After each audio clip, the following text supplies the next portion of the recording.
శివ నమస్తే. నమస్తే అమ్మా మీకు నమస్తే. మీ పేరేమా? లోకేశ్వరం. శివ మీ పేరు? శరత్ బాబు. ఇది తిరిగి అమ్ముతున్నాం స్వామి. తర్వాత ఇక్కడ ఖాళీ ప్లేస్ లో చూసుకొని పెట్టుకున్నాము. 2 నెలలు పైన అయింది.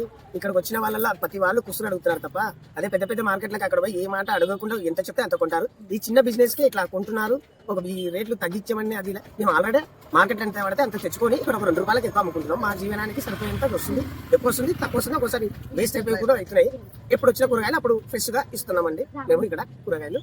అంటే ఎనికలేసుకొని ఏమైతే లేదు. ఆ పూట మాకు ఇంటికి ఖర్చులకు జరుగుతుంది అంతే తప్ప మేమైతే ఎనికలేసుకొని దాచిపెట్టుకునేది అయితే లేదు. ఏమంటే వీళ్ళని ప్రజల్ని ఊరికే వాళ్ళకి ఎంత నీటికి ఇస్తే అంత మాకు సంతోషం. ప్రజాసేవ చేయాలనుకుని ఈ కూరగాయలు బండి పెట్టుకున్నాను.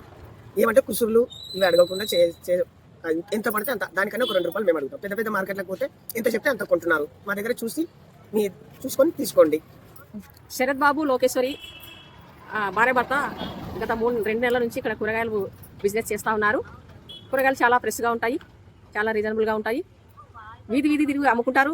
మళ్ళీ ఇక్కడ కూడా వాళ్ళ భార్య ఇక్కడ ఉంటుంది, అతనేమో వీధి తిరిగి అమ్ముకుంటాడు. అయితే వాళ్ళ దగ్గరకు వచ్చినప్పుడు వాళ్ళు చెప్పినది ఒకటే విషయము, చిన్న వ్యాపారస్తుల దగ్గర కొసులు అనేవి చాలా జరుగుతూ ఉంటాయి.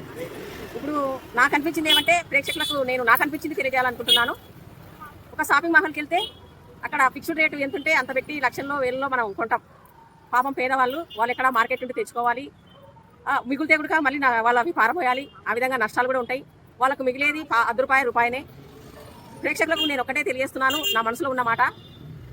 కొసరకుండా ఆకుకూరలలోనైనా కూరగాయల దగ్గరైనా మనం కొనేది 20 రూపాయలు, 10 రూపాయలు, 100 రూపాయలైనా వాళ్ళకు రేట్లు అడగకుండా కొంటే వాళ్ళకు కూడా మనం ఒక రూపాయలు, 10 రూపాయలు సహాయం చేస్తున్నాం అవుతా అని చెప్పేసి నా అభిప్రాయము. మరి ఎందుకు బేరం ఆడకుండా తీసుకోవాలని అంటున్నానంటే, వాళ్ళు దూర ప్రాంతం వెళ్ళి కూరగాయలు తెచ్చుకోవాలి, ట్రావెలింగ్ ఖర్చులు ఉంటాయి. అదేవిధంగా మిగిలిపోతే కనుక వాళ్ళకి స్టోరేజ్ చేసుకోవడానికి కూడా ఎక్కడ ప్లేస్ ఉండదు. కాబట్టి మరుసటి రోజుకు ఎన్ని నిల్వ ఉంటాయో, ఎన్ని చెడిపోతాయో అనేది కూడా గ్యారెంటీ లేదు. చెడిపోయినటువంటి కూరగాయలు వాళ్ళు పారబోయాల్సి వస్తుంది. కాబట్టి దానికోసము బేరం ఆడకుండా తీసుకుంటే వాళ్ళకు సహాయం చేసిన వాళ్ళు అవుతాయని చెప్పేసి తెలియజేస్తున్నాను.